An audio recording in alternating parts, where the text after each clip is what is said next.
schedule tayong sinusunod. At ayon sa schedule na yon, bawal ka doon. Sige, magpakasawa ka sa anak ko. Yung asawa mo munang aasikasuhin ko. Bawal kang lumapit sa kanya dahil pag ginawa mo yun, malalagot ka sa akin. Sige, bantayan mo maigi si Leandro, ha? Baka kasi maagaw ko siya sa'yo. Baka dumating yung araw na ikaw na lang ang bisita dito. Ano yan? Mga picture namin ni Ophelia. Pati yung mga gagamitin sana namin sa kasal. Bali mo lang tapon. Pag ready na ako, tsaka ko itatapon yung mga yun. Dahil umaasa ka pang magbabalikan kayo ni Ophelia. Ewan ko.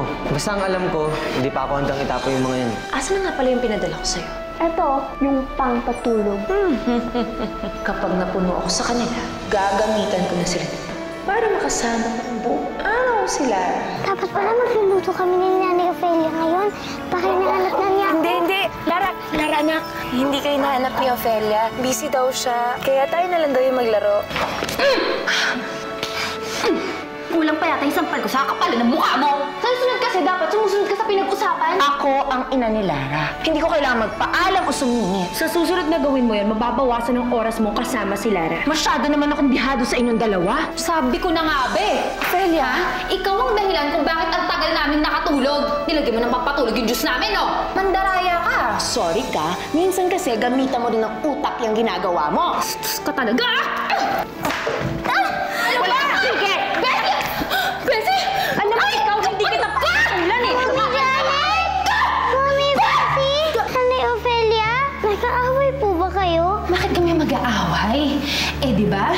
Ayaw mo na nag-aaway kami? Kinukulot kasi namin ng Mommy Janet mo. Di ba, Ophelia?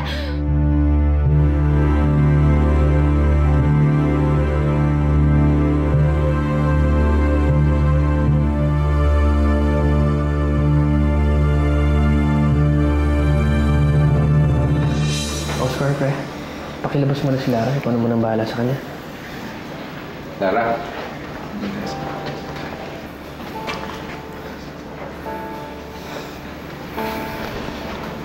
Kahit nalusutan niya si Lara, kung mag-aaway pa rin kayo, masasaktan lang yung bata. Leandro, nagkataon lang na nagtalo-talo kami. Pero wala talagang nakita si Lara. Oo nga, Leandro. Ako na magsasabi, wala nga talagang nakita si Lara. Tsaka, hindi naman kami mag-aaway sa harap ni Lara eh. Sana naman. Kasi magbo-birthday na siya. Huwag niyo naman sana sirain ang birthday ng anak natin. Magpa-birthday? Magpa-birthday na anak natin? Magkaka-party ba tayo? Oo. Yun nga, inaayos namin ni Bessie eh. Kaya sana, yun na lang iregalo niyo. Huwag niyo sirain ang birthday ni Lara. Siyempre, hindi ko sisirain yan. Ako nang bahala sa birthday na yan. Pwede ba, Janet? Huwag ka nang makisawsaw. Dahil naayos ko na ang lahat. Actually, okay na nga ang lahat eh. Hinihintay ko na lang ang araw ng party niya. Sige, okay. Kung ikaw yung punong abala, ako nang bahala sa pagkain. Anong ikaw bahala sa pagkain? Eh ako nagluluto dito. Ako nang bahala sa pagkain sa party ni Lara at yung pagbumuka mo, ayoko makita sa kusina. Bakit naman ako pupunta sa kusina? May ba ako dito? Hindi, di ba? Ikaw, oo. Kaya hindi talaga ako pupunta sa kusina. Janet, yan na nga naman sinasabi ko eh. Ngayon pala hindi kayo magkasundo. Sige, hindi na ako makikigulo. Ito yung first birthday ng anak ko na makakasama ko siya. Kaya dapat, okay.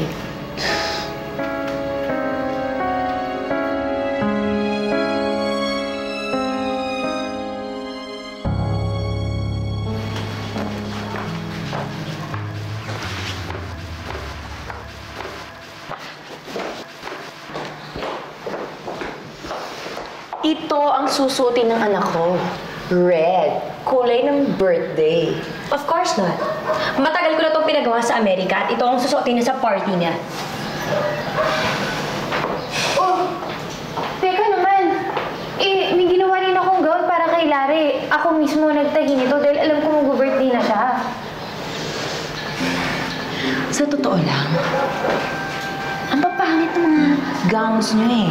Magmumukhang halaman yung anak ko. Kaya dapat etong suotin niya sa birthday niya. Hindi nga na pwedeng suotin yan. I arranged this party. At kung yan ang susuotin niya, masisira ang buong theme ng party ni Lara. Naiintindihan mo ba yon? Teka lang naman, tumigil nga kayong dalawa. Paano naman ako? Pinaghirapan ko to. Ito ang suotin ni Lara sa birthday niya. Ginastusan ko to sa Amerika ko pa to binili. Ito magmumukhang katulong anak ko. Ito naman magmumukhang Napagod ako, napuyat ako. Ayan, kung saan mo lang siguro binili. Tingnan mo nga yung tsura, parang binili mo na sa palengke na. Hindi pwede. Ito ang susuotin ni Lara sa party niya. Ito. Gawa ko to eh. Hindi matutumbasan ng pera. Hindi nga babagay, Ophelia. At saka na sa inyo. Etong sa akin, maganda, pula. Kayong tatlo, ano problema nyo? Ganito, every 2 hours magpapalit si Lara ng damit, okay? Susuotin niya lahat ng gown niyo para walang away.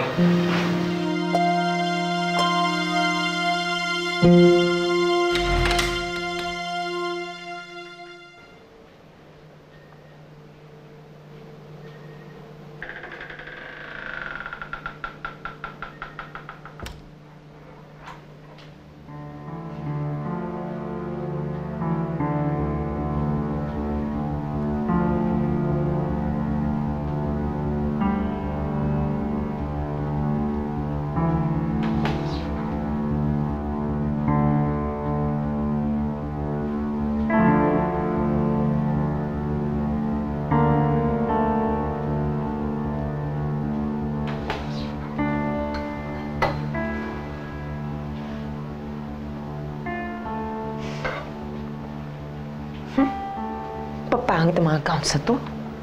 Walang ka-class-class. Walang ka-design-design. Ew! Dapat ang gown ko ang piliin ng anak ko.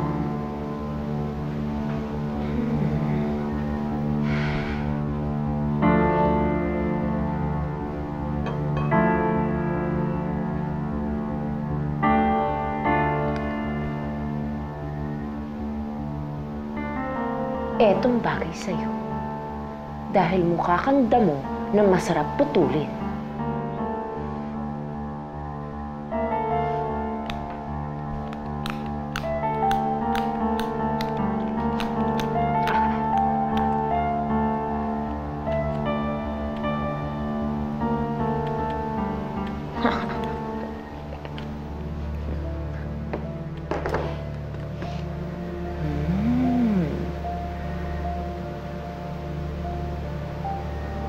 Ikaw naman masyado kang pa-sweet.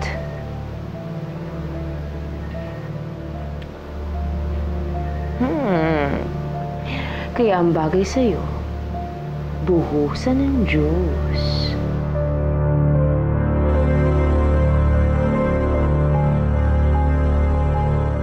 Dahil mukha kang bubuyog.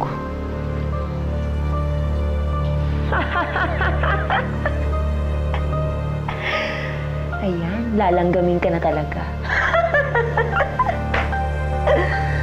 Ay.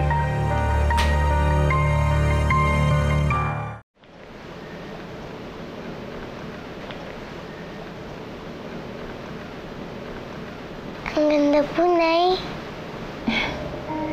Nagustuhan mo ba, anak? Alam mo, medyo matagal bago ko nabili to. Pinag-ipunan ko kasi talaga yan eh. Alam ko kasi mahilig ka sa mga angels. Happy birthday, anak. Mahal na mahal kita. Sana tuwing suot mo yung necklace na yan, maaalala mo kung gaano ang kahalaga para kay nanay. Salamat po, Inay. Isusuot ko po ito bukas. Talaga? Alam mo, anak, ikaw ang guardian angel ko. Ikaw ang pinakamahalaga para sa akin. Mahalaga din po kayo sa akin, Nay. Love na love ko po kayo. Salamat po. Dahil inalagaan niyo ko. Kahit hindi niyo po ako anak. Minahal niyo po ako ng sobra-sobra. Naku, anak. Huwag mo sasabihin na hindi kita anak, ha? Anak, ang turing ko sa'yo. Alam ng Panginoon yan. Mahal na mahal kita. Happy birthday.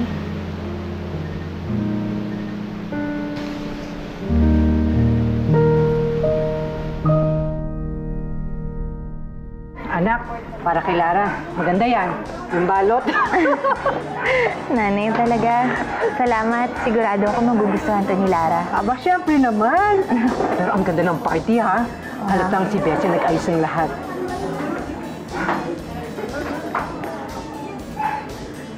Ano yan? Oh, videoke? Saan galing yan? Nay, yan. Sigurado si Janet na may pakanan yan. Talaga nga naman si Janet, kakaiba. Alam mo, basta si Janet, parang palagi magkakaroon ng gulo kahit hindi pa siya nagpapakita. Sinabi mo pa. Pero anak, kumusta kayong tattoo dito sa loob? Nag-aaway-aaway ba kayo? Oo, Nay. Nag-aaway kami. Pero siguro normal na yun sa aming tatlo. Dahil tatlo kami nina na nag-aagawan sa isang anak. Kaya hindi may iwasan na lagi kami nagpapatalbugan. Pero at least, hindi naman sakit sa ulo si Janet. Ay, sakit sa ulo? Hindi naman po. Sakit sa katawan, Nay, oo. Ang hilig niya kasi ipilit yung mga gusto niya. Talaga nga? Naku anak, iwasan mo na lang. Hayaan mo na siya. Kasi nanay, siguro dahil hindi siya nag-alaga sa anak niya, sinusubukan niyang bumawi. Nay, hindi na mababalik yung mga oras na nawala ni Lara. Pero, pwedeng paghirapan.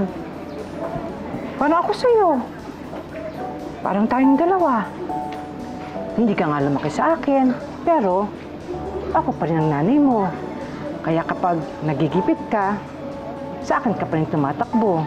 Kaya ako naman, kahit mahirap at nakakainis minsan yung mga desisyon mo, pinipilit kong intindihin. Kasi doon lang ako nakakabawi sa'yo. Ganon din siguro si Janet. Salamat, Naya. Salamat kasi palagi kang nandun sa tabi ko. Siyempre naman. Anak, sana si Lara. Gusto ko siyang halikan. Of course, it's our special day. Nasa loob, nagre-ready lang. At si Bessie, sigurado very busy siya sa pag-aasikaso nitong party. Definitely. Si Ophelia, nasa kitchen? Yes, nag-aayos din sila doon. Alam mo naman, first time na magkakasama tayong lahat. Yan. May regalo ako. Pare, kumusta? Congratulations, ha. Malaki na pala yung anak mo, ha. Thank you, ah. Thank you. Siguro, proud daddy ka na ngayon. Proud na proud. Kahit na medyo late na namin nakita si Lara. Deep inside, ang sarap ng feeling. Paano, pare? Paano, pare? Sige, pre. Enjoy, ah. Wala kayo nang mainom dyan. Tara, pare. Ayan! Before we start, tawagin po muna natin ang ating birthday celebrant, si Lara Almazal Alquar.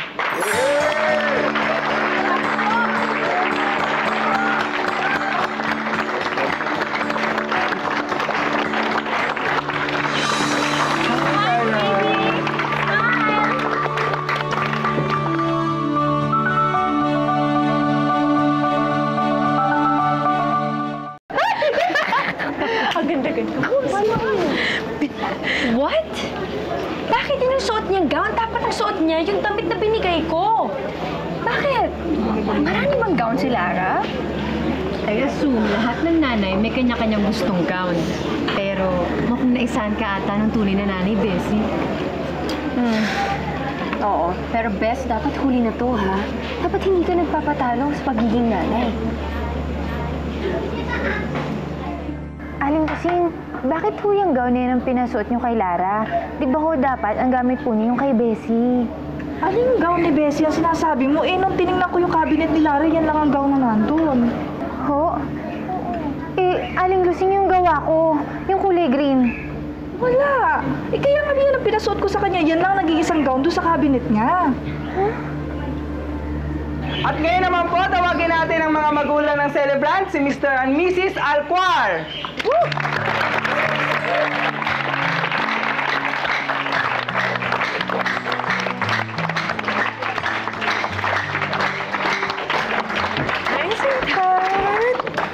Thank you. Tama na yan. Ako naman magpo-post kasama ang anak ko.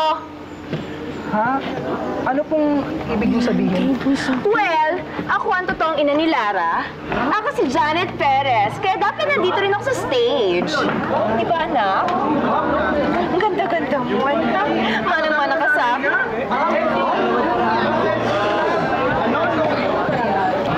Han, ano ba?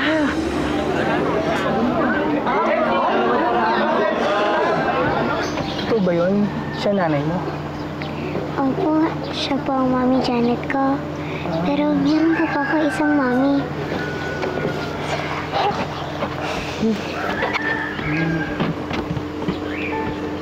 At ngayon po, tinatawagan pa natin ang isa pang nanay ni Lara.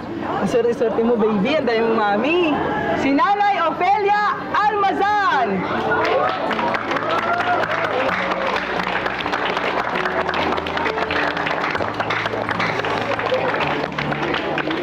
Thank you, ha?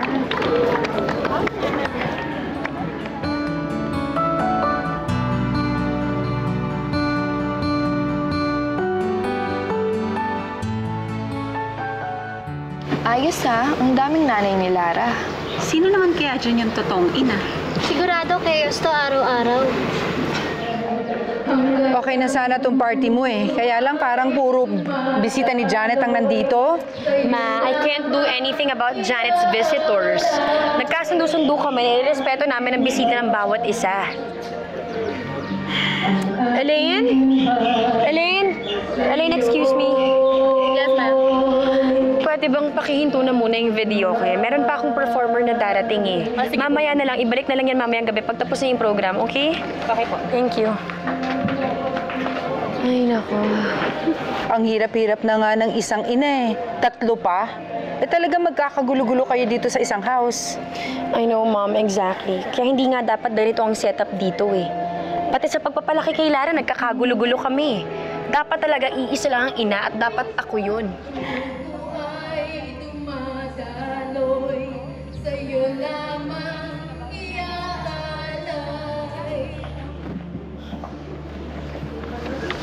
Ay, nako. Ito pa? Hoy, Bessie! Bakit mo pinatanggal yung video machine ko, ha? Kasi, Janet, meron pa akong magician na darating para mag-perform mamaya. Kaya pwede ba mamaya na lang video machine pagtapos na yung buong program dito? Bakit? Hindi ba pwede mag-video habang may magician? Hindi. Children's party kasi to, hindi to kanto party. Kaya pwede ba, ang entertainment dito kailangan pambata rin. Don't you get it?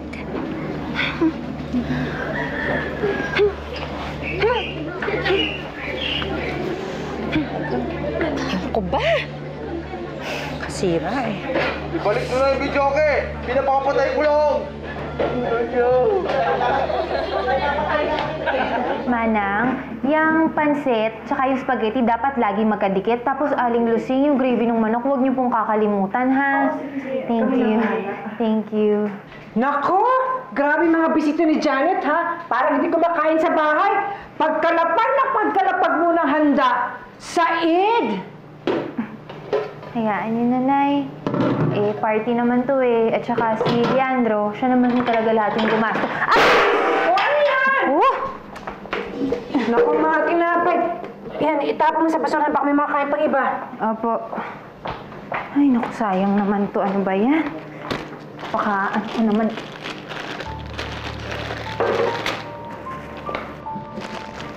Labas na rin itong mga to.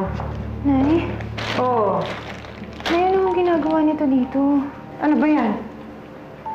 Ginawa ko po to eh. Gown ni Lara. Ha? Eh, bakit nasa basurahan? Bakit sira-sira? Oh, meron pang isa. Eh, ang dumi na nito. Ano nangyari? Sino gumawa nito? Sigurado ako si Janet ang may gawa niyan, Nay. Sinira niya yung mga gown at nilagay niya sa basurahan para yung gown lang na bigay niya kay Lara ang susuotin niya.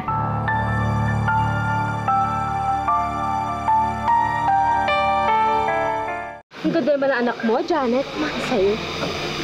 Siyempre naman, sa aming 3, ako lang yung may ganda, kaya taob silang 2, no?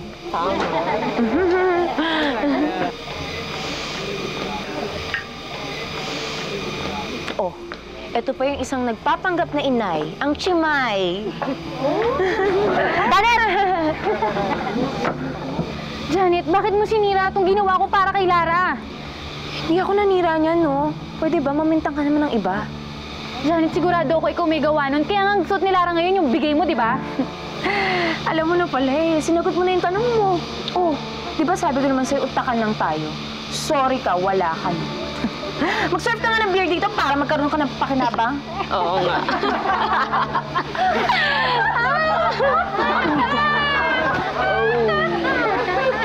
Chimay! Alam mo.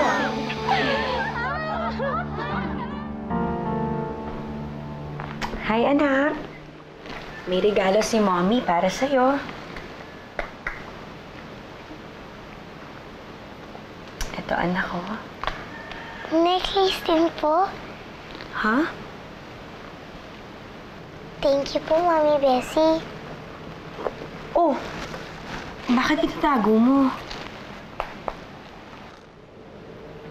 Kasi po, suot ko na po yung bigay sa akin ni Nanay Ofelia. Pero alam mo kasi, anak, mas bagay yung kwintas na binigay ko. Pero, Mami Bessie... Mas bagay ito sa suot mo ngayon, lalo na special party mo today.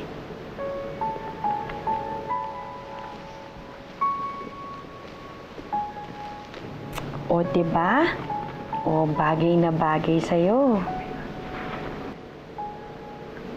Oo nga po. Ang ganda. Salamat po ulit, Mami Bessie. You're welcome, baby. Maglabas ka nga ng beer dun sa mga bisita ko. Eh, ma'am, wala pong pinapapasok na case ng beer si Mang Bessie. Hindi po pwede. Pambata daw po ito. Anong hindi? Bakit wala bang matatanda? Ha? Atribida talaga yung Bessie na yan. Pasensya na po.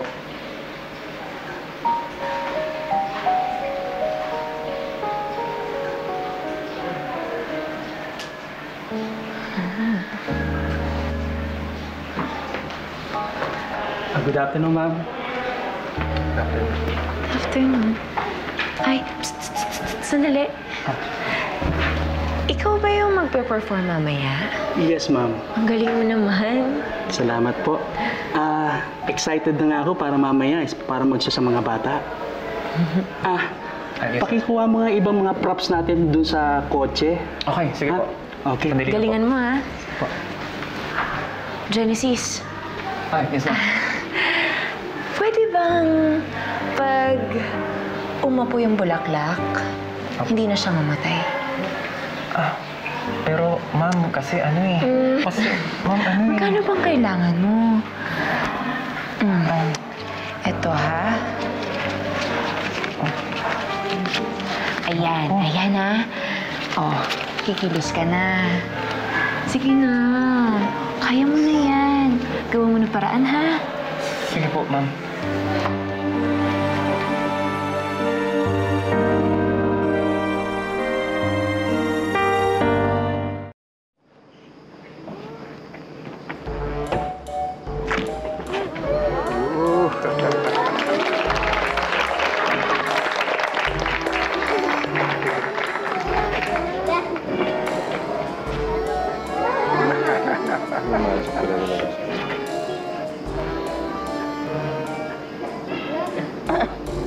Naman. Bakit? Naman. Mama? Parang nahihilo ako. Hindi ko maintindihan. Are you okay? Anak, can you bring me to one of your spare rooms? Nahihilo ko. I don't feel well. Sure, let's go. Ako na. I'll take care of her. Sige, you stay here. Oh, dahan-dahan. Han, bakit? What's wrong with Mama? Nahilo siya eh. Kailangan muna niya umupo. Ah, okay. Eh, ikaw? Pupuntahan ko lang, hatid ko lang. Okay, sige. I'll just be here. Oh, ba't parang ang saya mo? Ginawa ka na naman, ano? Siyempre naman, no. Ang mga Perez, madidiskarte. At hindi ako papalamang sa Bessie na yan, no. Kaya sisirain ko yung magic show niya.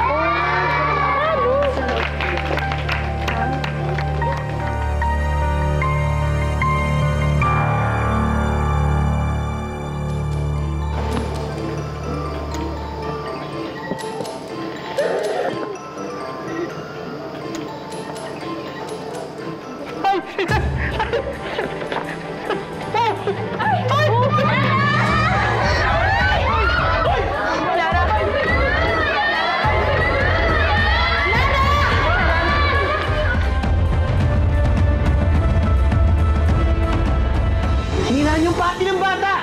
Anak, sorry. Huwag mo kong papaalisin dito sa bahay. Huwag mong gagawin yun. Ako rin. Ako ang ina. Hindi mo pwedeng ilayo sa akin ang anak ko. Di ba usapan natin, papalayasin ko kayo pag nanggulo kayo. Kaya lumayas na kayo, nanggulo kayo eh. Bakit po natin kailangan umalis sa farmhouse? Kasi anak, masyado nang magulo. Pag magkakasama kaming tatlo, hindi kami nagkakasundo. Siguro nga po, dapat umalis muna tayo. Pero mamimiss ko po sila. May good news ako sa Tigoy. Alam ko na kung nasa nang hinahanap mo. Sigurado na panalo na ako. Ma'am, hindi po kayo pwede dito. At si Luis sabi, yung boss nyo. Pwes sabihin nyo kay Leandro, ilabas si Lara, ilabas yung anak ko! Ma'am, umalis na po sila si Leandro. Ibig sabihin, wala dyan si Lara. Wala na dyan sa bahay si Lara. Pumunta dito sila Ophelia eh. Hindi ko sinabi kung nasan kayo, mag-alala. Buti naman, okay si Ma'am Luisa. At okay din na dyan na kayo nagstay. Janet? Ophelia? Hindi nyo pwedeng ilayo ang anak ko. Tama si Janet. Ilabas niyo na si Lara. Ang apoy sa